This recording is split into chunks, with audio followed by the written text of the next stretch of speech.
Welcome back to MMA Al Dente. I am the guy who picked Charles McCarthy to defeat David Luizo.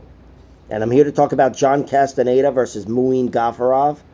Gafurov is making his debut here on short notice, pretty short notice. He's got an 18-4 record at 27 years old, and he's got 1 inch of height but giving up 1 inch of reach to 31-year-old John Castaneda, who has a record of 19-6. So very similar records and proportions. But let's start with Gafurov. 18-4, 17 of his wins come by finish. Just one decision. He's got 10 knockouts, 7 submissions. This guy's a very dangerous fighter. Even though it seems like, if he wanted to, he's got the capability of fighting like a boring top game fighter. But he's a Sambo champion and whatever. But he's a seek and destroy fighter. And his 4 losses all come by decision. He's never been finished. And they're all to good fighters. 3 of them took place in ONE FC. 1 of them took place on the Contender Series. I know it's not the UFC, but those are obviously very respectable organizations. And the Contender Series is part of the UFC. I don't know, whatever. Either way, his loss on the UFC on the Contender Series came to Chad Henniger. Chad Henniger is a walking comeback. That guy, a lot of grit. He is grit personified, and that's what won him that fight against Gafurov. Gafurov's cardio failed him, but he didn't go down. He didn't go down, and he was eating some big shots at the end when he was completely gassed, visibly gassed. So I definitely respect his toughness. And of course, losing a decision to John Lineker is enough of a testament to anyone's toughness. But he's definitely a tough guy, Gafurov. And he's got real power, too. Real power. He's got 2 big wins, coming off 2 big wins in the LFA, both knockouts.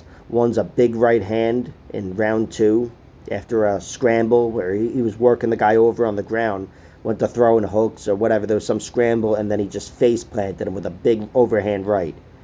And then his last win was over Diego Silva, and he hit him with a beautiful spinning back kick, whatever kick, right to the fucking liver, which is why I brought up, or why I opened up this video talking about Charles McCarthy versus David Luizo, because Luizo landed that exact kick on Charles McCarthy. It's fucking beautiful. But so was that knockout for Gafurov, and he does like spinning shit. You can see he's a dangerous guy, and dangerous guys will spin because that brings you the most danger. But even with conventional overhand right power, he's got it. I really like Gafurov as a fighter. Taking this fight on short notice is interesting because John Castaneda, he's a fucking workhorse. I love John Castaneda. I know the last fight of his, he was overwhelmed in the end by Daniel Santos. Daniel Santos clipped him with a few things against the cage and then ended up getting him out of there with a big knee, which was only made available because of those body shots he hit in that moment, or that flurry right before that. But still, Castaneda, I think he kind of emptied his gas tank in round 1 because he had Daniel Santos nearly out of there. Castaneda was pouring it on, and he seemed to have a little cardio trouble there. Even at the end of round 1, I thought, he's not in the best shape here. I think he really went for it there, and it cost him. And he ended up getting taken out at the end of round 2. But that guy, Daniel Santos, who was fighting 2 fights before this fight that I'm doing this video for here, he's a very dangerous guy, Santos. Really dangerous, incredibly powerful and athletic, and pretty damn tough. But Castaneda, he still impressed the hell out of me in his victories in the UFC, especially the Miles Johns fight. The way he turned it up, got him out of there in round 3. I did not expect that. That's really where I thought he turned the corner, and he just pulled ahead with that in that fight, and in the end he went right through him with the arm triangle choke.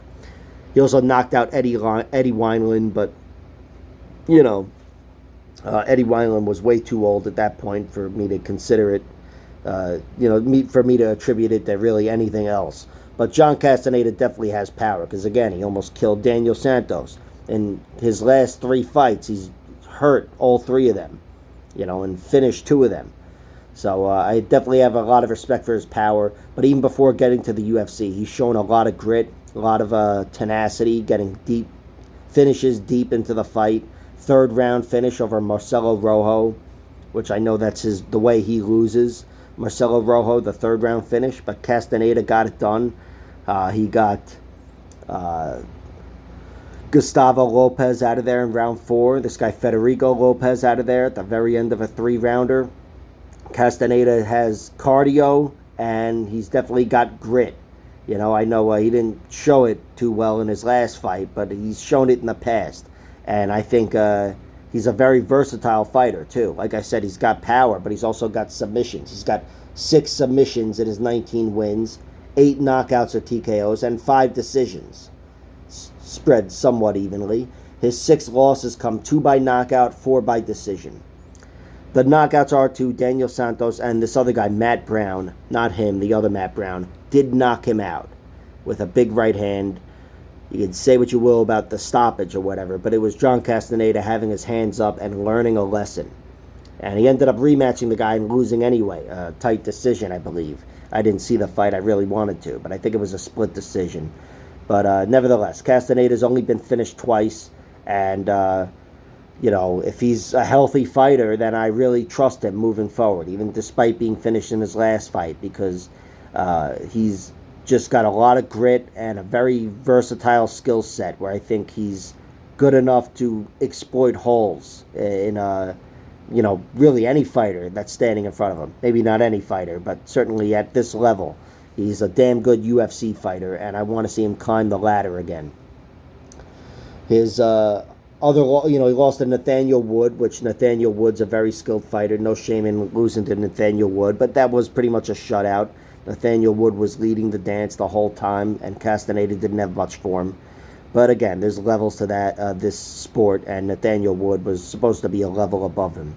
In this fight here, I like Castaneda, but I don't love him. You know, I have more doubts after his last loss. I have a lot of respect for Gafurov, but I could see if Gafurov isn't trying to take Castaneda down, which Castaneda is a damn good wrestler himself, I see Castaneda pulling ahead in a 3-round fight here. I see him pulling ahead, especially not taking this fight on short notice and having a full camp and all that.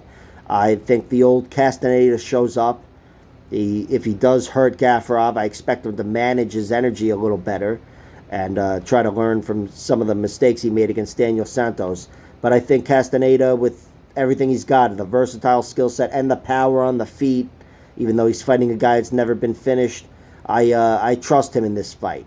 I trust him because he's the fresher fighter and he's got a full camp.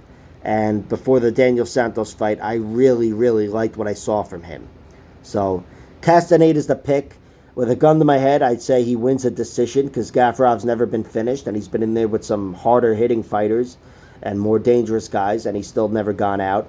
But I do think he was close to getting, not close to getting finished by Chad and Helger, but he didn't look good in round 3, and that's kind of the fight I expect if Castaneda wins. Castaneda taking over and starting to pull ahead. So if Castaneda was able to get him out of there, it would be round 3 in my opinion. Of course, power can get it done in any round, probably more likely in round 1. But I'm thinking Castaneda, being the fresher fighter, is going to be the difference maker. So that's my pick. But this one, it's very tough to call because Gafurov, he's a problem. He's a very skilled fighter, and I think, you know, he's going to stick around in the UFC and definitely make some noise, regardless of what happens in this fight.